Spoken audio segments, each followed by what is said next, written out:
Alright guys, so what we have here is a little lake that I think is going to have some potential for some bluegills. And if you'll notice, we're kind of tucked back here. We got a fallen down white pine. We went through a pretty gnarly road, so it doesn't set up real well for getting some of our boats back here. And you've probably seen me, I like to use my kayak a lot, and I've been using my kayak to get back to a lot of straight through the woods places. But given what I saw on X on satellite imaging, I thought I could probably sneak our little Johnny back here, which is good because sometimes I like to take people fishing. I can't fit 2 people in my kayak, and this is going to be a nice little test run for the John boat here. It's perfect. I got plenty of fishability in it. The name of the game today is just going real light. We've got a propane powered Mercury motor right here, a little 5-horse, and it just runs off a cylinder of propane, a 1-pound cylinder of propane, which we've all got lying around. So it's a pretty neat little motor to put on your duck boat or get into little lakes like this. And then I just got a Helix 7 here, and instead of lugging around batteries, and this boat's actually rigged for a 24-volt system, but instead of doing that, I just got this little power box here from Dakota Lithium. It's got a 12-volt adapter on it. I got a 12-volt power cord, and then I plug that into the back of the Helix, and we have electronics. So another slick setup with my electronics here. All I need is 2 things. I need a power source, which is real simple with this battery box, and then I need my transducer. And you can use suction cup transducers, and we have in the past, but this is pretty cool universal way that we use in our kayak sometimes too. It literally just locks on just like that. And that just plugs into the back of the unit. So it's a super simple way to have electronics almost anywhere you go. I do have another battery and a trolling motor, because I think what I'm going to do is I'm going to use the big motor, the Merc propane motor here, to get me around the lake as need be, and then I'm going to put the trolling motor down and do some fine adjustments, maybe if I just need to putz over a little ways real quick and turn it on. So looking at the lake, there isn't really anything setting it up. I'm pretty sure it's pretty shallow, but again, it's going to be just some kind of poking and prodding around until we run into some fish. But catching a drift, we got a nice wind today. A little jig of plastic on bottom, and from here let's put the boat in the water, try to find some gills.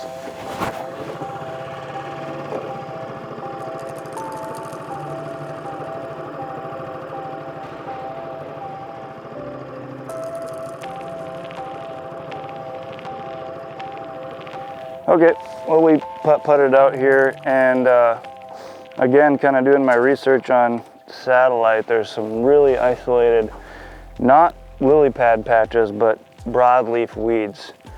And the broadleaf weeds have exactly that, broadleaves that come up and float on the surface. So there are weed beds out here in the middle of the lake, kind of.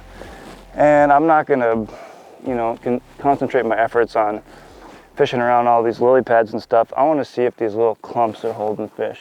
They're little tighter pockets, and so we're kind of in and around a couple of those. And like I said, we got a north wind, and we're going to catch a drift through them until we, start catching fish or stop catching fish. So, and the name of the game is just a simple plastic. And this is a tungsten little VMC probe. Same thing I use for ice fishing. Like I said, just minute adjustments with the trolling motor to kind of keep our drift going straight, and waiting for that little pop. Here we go. Look at him spinning. Right off a little tiny weed island behind us. Come here. Well, that is a bluegill. Not necessarily trophy caliber, but made a drift into this little weed island, and that wind's pushing us around, so I'm going to try to use the trolling motor to keep us around this weed patch as long as possible. The strategy here is just combing. So kind of on my way out here, I noticed there's a little patch of weeds, and that dumps off into about 10 feet of water. So it's roughly 7 feet on a real slow taper down to about 10 feet. I guess what I know about the way fish stack up along weed lines and stuff like that, this is a nice little horseshoe for fish to congregate. So like I said, the name of the game is just combing. I'm going to go up and start my drift at another section. I'm just going to comb my way across it until I start running into fish more consistently. Clump of weeds, nice solid fish right outside them.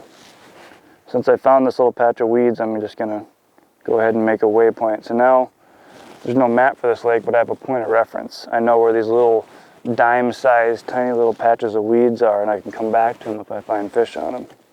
So that's kind of another beautiful thing about electronics, is just having a benchmark of tiny little spots in the middle of the lake. Here we go. Spinning, characteristic spinning. Yup, not a bass. I just love letting them spin. Oh boys, oh boys, oh boys. There we go. Look at that thing. So I guess what I did was I went to a little bit of a broader bait. The tungsten was real narrow and it was getting down to bottom too quickly, and this is just hanging a little bit more. So I put on a VMC nymph, and that is a beautiful bluegill right there. I got too much respect for these fish, so I'll let that pretty one go. Bye. I love big bluegills, man.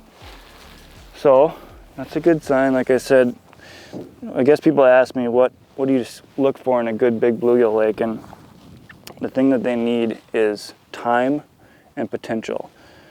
So it needs to be a body of water that has the potential to grow big fish, but they need time to get big as well. So they're a sacred animal, man, big bluegills. So take good care of them and give them lots of respect. That is exactly what we're here for.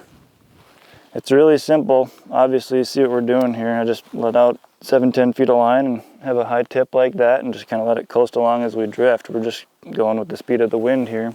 A little darker water, so maybe there's something to that white, but bigger profile, like I said, is kind of keeping it up a little bit, and that tends to kind of separate the men from the boys, if you will, with bluegills, because the big males are the big ones, and they don't mind something a little bit bigger. Woohoo! Look at that! Look at that! That is a bluegill, and it is just going ham. It's hard to tell how big they are. I'll go ahead and kill that. Oh, there's a nice one.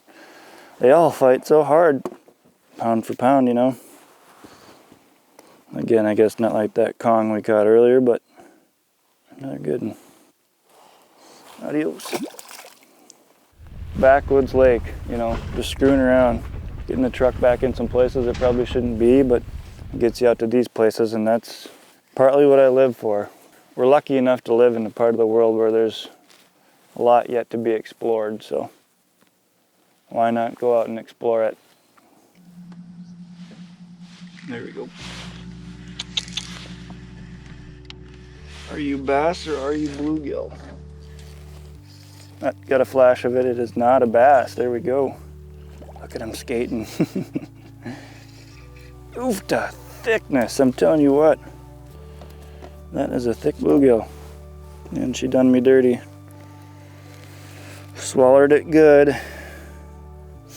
Usually you can just kind of give a little bit, enough for the head to pop out, and voila. Look at how pretty that is. All right, dude, we'll get you back. Ready?